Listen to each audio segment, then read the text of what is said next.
Good morning. This is the Friday Fireside, and I'm here with one of our favorite people, Fred Godfrey from Origin. Fred, how are you? I'm very well, Rick. I'm happy to be here. I'm less happy that it's snowing, but seeing you always brightens up my day. I'm Well, happy it is going to turn to spring eventually. That's what they tell me. And eventually. then my Orioles will be playing, and those other teams in New York that we don't talk about will be playing. All right. So you're at Origin. Give us a real quick what does Origin do? But what I really want to know is what's going on with the company now and what's hot and what do you see coming up? Yes, so the basic sentences. We're Origin, for those of you who don't know, we're a provider of creative solutions and services for media buying agencies, creative teams, and brands who are looking to really, I don't know, turbo boost what they do with their brand on connected TV. It's the one and only world and realm that we live in. It's very different to other screens, the little ones. So we have a lovely, challenging time. And the solutions that we bring to market are very dynamic. They allow brands to tell different stories to different people at the same time, etc. In other words, everything that we've become used to doing on little screens for the last 10 years, we've been really focusing on letting them bring to the living room. That's what we do in a couple of little Okay. nutshells. Focus is an interesting word because at the end of the day, you need the viewer to focus Yeah. on what the advertiser, their message, their product, their goals. Okay. How do your clients measure success?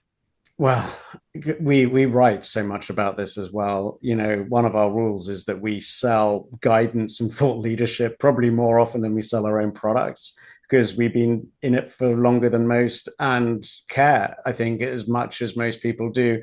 But how do they measure? The first thing that we always suggest to our clients, the agencies or the brands that we represent on connected TV, is first delineate between like success and delivery, right? So your metrics for success aren't things like you're delivering a campaign in full or your CPVC or anything like that. Those are all simple like delivery metrics. But success, I think we believe is where things fall into how did we elevate physical eyeballs on screen and by how much, what did we lift purchase consideration by during a specific campaign, if that was the primary objective, and all the way down to foot traffic. And the way that we help them ascertain whether Origin has done a good job for them is both by encouraging them to look at their own information afterwards, like how many more paper plates did you sell? Yep. And also by providing and partnering with the folks that allow us to measure the campaigns while they're going on. So, we're very proud to have a partnership that we've renewed for the fifth year running with TVision. And that allows us to tell how our solutions are actually able to get people looking back up and paying attention, because what's the point of the ad if no one is, right? We work then also with folks like LoopMe on the more, let's say, generic brand studies where we Okay. can try and gauge awareness and consideration intent and so on. We also partner with Claritas to help us understand more the attribution side of a campaign. And one of our more recent partners, and I'm leaving others out, is NC Solutions, who we tested with to be a partner last year for a CPG brand who wanted to get more people going into Target and Walmart and Costco to buy their particular products. And they help us measure the direct impact of that campaign to the number of products that have been bought.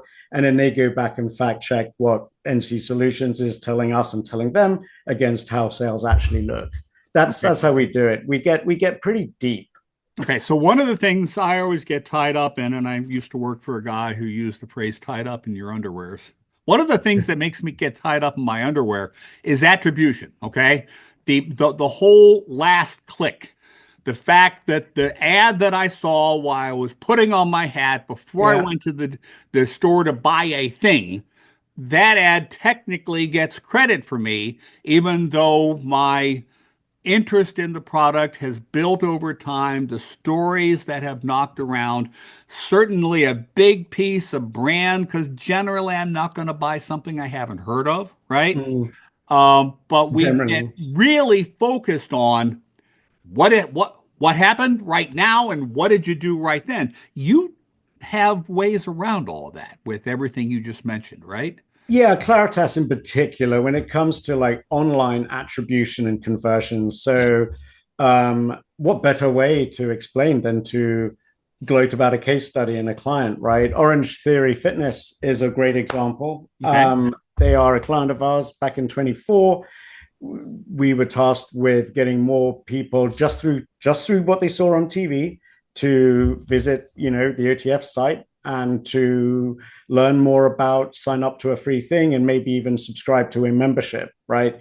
And Claritas was able to provide us and the client with reliable enough information that they were happy and content that the attribution was accurate. But the thing that we always try to caution our clients with is at Origin, we're just storytellers on steroids, right? That's our job. Yeah. And we're not the people who design, invent, implement, and work out how then to do the measuring. What is our responsibility is choosing the right partners who we trust and knowing that they are good enough to do their job. But in terms of like how the sausage is actually made, that is definitely beyond us. But we're very careful with who we work with. And if a client ever says, "Oh yes, well, you just mentioned that you use, partner X, we don't like them," for example, then we wouldn't use them. But also, like for transparency, that's never happened. Okay. Now, if I am a client and I'm doing a campaign, let's just make it easy. It's running for a quarter. Okay. And when I'm in the middle of that, I have to make my decisions about the next quarter. Actually, I have to Mm-hmm. make my decisions about a year from now, right? Yeah. The information that you're providing isn't simply at the end of the campaign. It's an ongoing flow. What kind of things can you say about what's going on and what the consumer is doing as this is all building? Because I think it is a Well, build, isn't it? yeah, no, that's great. So back to what I was saying about delivery versus success, right? Yeah. Like all of the delivery stuff is always there happening, being updated, and our clients get reports on whatever cadence they request regarding how we're pacing the ongoing frequency of a campaign, the reach, and all the sort of scientific, fully tangible things, right? This went to there at this time, sort of thing. So they're getting those reports whenever they want. But when it comes to a measurement based study, we are always collecting that information throughout the duration of that campaign or portion of the campaign where a particular study is running.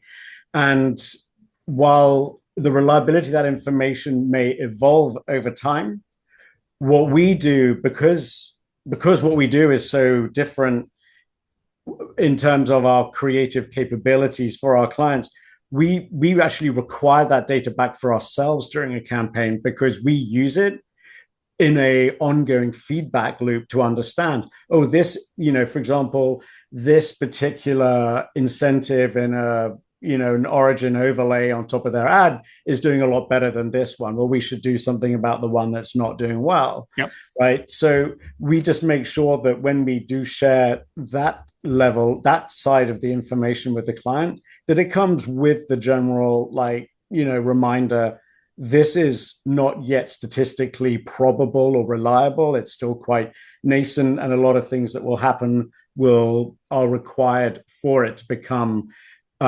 statistically, reliable and relevant. Now, traditional creative agencies have a tendency to create a thing. They get some feedback from the client as they're creating. And then at the end of the period of time, they present it to the brand manager and the marketing guy who says yes or no. Marketing person says yes or no. And then for the next 3 to 6 months, nothing happens. You don't do it that way, do you? No, because we are not technically a creative agency, and neither are we technically a media buying agency, although we straddle both. right? We do handle a lot of media buying for our clients, including the media buying agencies who hire us for a particular client. But our creative solutions don't fall into building the ad creative. Okay. Our clients come to us with the finished ad creative. See. And the solutions that we have spent 6 years developing either sit on top of that creative as like a dynamic layer, Yep. or sit at one end or the other of Okay. their creative, either running before it, after it, or maybe like bookended around it. So for us, it's a case of we need 30 days. If it's a new client and a new campaign with some really, really interesting campaign objectives, it starts with the creative kickoff call on day one, where they will bring their ad to the table if it's ready, and we will discuss their objectives. We will then build that dynamic creative experience that will then sit either on top as a layer or around their ad. And then we'll go through a 2-week to and fro like approval process. And while that's happening, we'll also be scripting and also determining how many different audience segments there are. So how many different narratives and stories need to be presented, because we believe that if you're going to have 5 different target audiences, you need to have 5 different stories in your CTV ad going to each of them, with each of them having a minimum of 2 or 3 different stories per week. So if they see your ad more than once, they're actually not going to be seeing the same thing, right? All of that is what we've learned really changes the game. And for media buying agencies who represent 95% of Origin's client base today, what they've really learned is that this is how they can turbocharge every other piece of their strategy to actually get the outcomes that their clients are looking for. If a brand says consideration, right, that is the objective for this $500,000 budget, that's great. And it's true. And a lot of the pipe work that will determine that ad goes into the right house where they believe that someone is an intender who will consider to buy, all of that is critical and vital.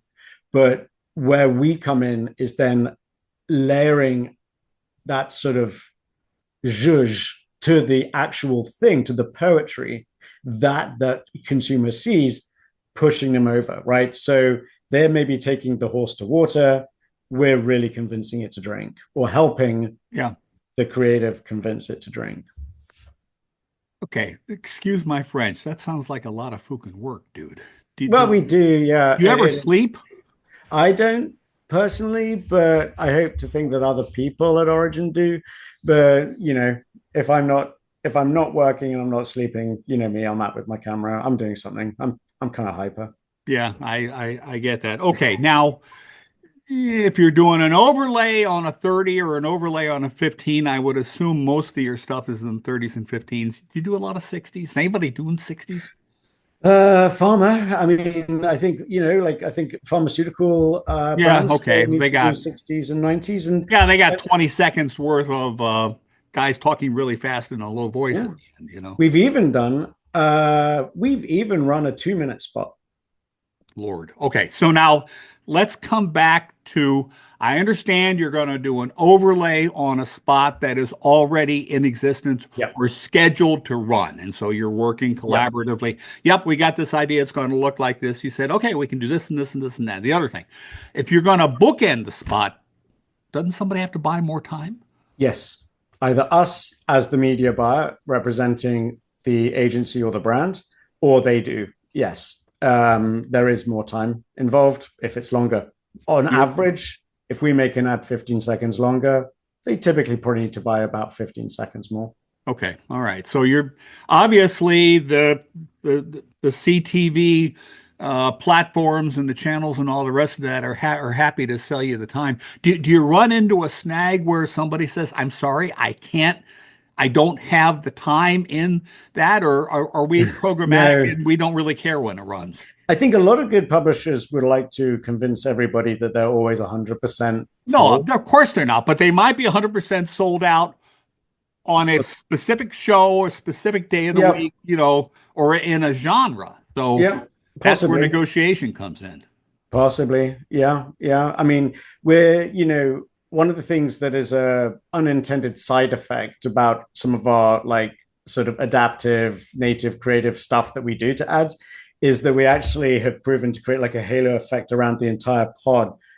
People tune out when the ad break starts, but if it happens to be an origin enhanced ad that runs in the first spot, people tend to stop and actually turn back to the TV. We've TVision helped us prove this, and then they kind of stay engaged for more of the ad break. So we're kind of helping the pub if we run in an earlier spot, which is cool. But that's not, we don't go pitching that, but it's kind of fun. No, but I know. But if that's actually the case, and if you've got documentation on that, you ought to get position at the start of each pod. Sure. I mean, the halo doesn't do me any good at the end of the pod. Correct. Yeah. Right? Yeah. Tell me about it. But no, I mean, we've maybe a little bit too obvious for media buyers. We've mentioned it to some of our partners. Like when we're handling the media buying, we have our own portfolio of publishers we work with in order to run our campaigns, our clients' campaigns. Yep. But it's a nice to know, but it's not really been a dial move for them. They just care about filling. Okay. All right. So where is the industry going in your segment of technically you're enhancing advertising to make it more engaging, to get my focus on what's going on there, and to improve the delivery for the brand and the client, right? Yeah, improve the outcome, improve the outcome, the likelihood that it achieves whatever its objectives are, whether it's consideration. Yeah. Gone are the days where not the delivery of the ad, the delivery of right. Like the key objectives. Days when it's all about brand awareness. Can TV stop being just about brand awareness? Like about half a pandemic ago, right? Like it really that's you're honestly you're kind of in a pretty remedial class if that's what you're looking solely to do, or that's all you think it can do. So where we're going and what we've seen over the last 18 months has been very much a push and a belief backed up by some, nice outcomes for a certain people that actually forget the rest of a mixed media model. The connected TV or TV done right can actually be a full funnel like format of its own accord. And we're like anyone in the world that is constantly shape shifting. If you can have an ad do more, then great, and whether it we got challenged to deliver a positive, ROAS, return on ad spend, right, for one of our clients, and we were able to deliver that. And those are the sorts of requests and expectations that we're seeing more often. So what we've been doing is tweaking both our capabilities as a creative solutions provider, as well as our strategies and logic to really help further push the goal that an ad needs to do more than just run on the screen. Okay. Now, when I talk to people who are working on the plumbing of ad tech, and there's another case where I get tied up in my underwears, we do have the ability to sequence the ads that I see, to create a story where they say Rick is likely to have seen this ad here then. Mm-hmm. And now we're going to serve him up the next ad in the story and the next ad in the story beyond that. That would seem to work with what you're doing, right? Yes, we do the same. You do the same. Okay. Sequential storytelling. Just explain to me how that works in English, please. I'd need to drag someone who has a higher IQ than me, I think. Well, that's my problem. Operations department. So I'll keep it fairly simple, right? The story starts at chapter 1 and ends at chapter 5. And we just tell that story in order of exposure, right? It's a build. And we just need to make sure that we keep a tab on which one of the creatives that we have, prepared for that client, like the order in which they show. And they just show in that order. Can we guarantee that that person's in the room, for each of those 5 occasions? No, but we haven't yet learned how to, hypnotize people into guaranteeing that they're sitting down. But my friends who are playing in the weeds on that stuff are saying it's not just that this ad ran during week 1. Yeah. This ad ran during week 2. And since I'm watching a mix of linear, fast, and on demand, was available to serve up during week 1 or week 2. but they are getting into whether or not I can be addressed with a specific ad in sequence. And that means that I'm in week 4, I'm in ad 4, while you still haven't seen ad 1, but you're going to pick up ad 1 this week, and then they're going to track you forward. Does that Well, work? yes, I mean that's like the fact that we can do that is down to the fact that we can already rather uniquely present a different story Right? into every single living room in the country, right? That's what we do, and that story can change every single day. Like we put a lot of weather forecasts Yep. into our clients' ads for people like Visit Florida, for example, right? So you imagine that forecast changes every day. So the creative that No, goes it in, doesn't change every day. It rains every afternoon. Come on. yeah, there you go. Like, so we're able to do that again as a sort of byproduct. We're able to do what you're talking about as a simple byproduct of our need to be able to do that thing, but for different purposes. But the idea of sequential storytelling, or let's say something we do for Macy's is we'll do a daily countdown, right? For a sale, 4 days left, 3 days left, 2 days left, 1 day left. That's sequential, right? That's the sort of thing we can do. Where it gets really fun for them is when we also then have to not only combine that with unique messaging into each of the different households, but also when we start then geocoding by zip code your nearest store, the opening hours for that store, and make sure that that all falls within each of the different zip codes and DMAs, whilst also giving a daily countdown and providing the pink blouse because you're a loyalty, card holder, and we've got the data that suggests that you're into pink blouses or Hawaiian shirts, versus anything else. Right. So that's when it all becomes a little multi-dimensional, and that's when we really get to roll up our sleeves and have the most fun. I can understand the most fun, and we're about out of time, but I got to tell you, what you are doing makes me hopeful that we can fix, and if you can fix the advertising, which is creating the revenue. If we're not making money, we can't make programming. And so you're really you're, you're at a key leverage point of this business that I'm frankly a little terrified for. Okay. Uh, I'm terrified for the industry too, yeah. and hope that as minnows swimming around in a shark tank, that we can continue to evolve. We grow our client direct business grows on average about 90% year over year. I want to see that growth continue, but I also don't want us to get swallowed up. I want us to stay ahead. We grow because we're always thinking a move or two ahead, not just of what our clients want, but also viewer behavior. Like, this is the thing that we care about, the psychology of sitting in the living room and what it means to be a master storyteller to those people in this modern age. Cool, man. All right. Well, listen, thank you for your time. Uh, More instructional than the last couple of times. Every bit is entertaining, but I learned more. So, Fred Godfrey from Origin, buddy, thank you. This will air in a couple of weeks. Bye bye. Love it. Thank you.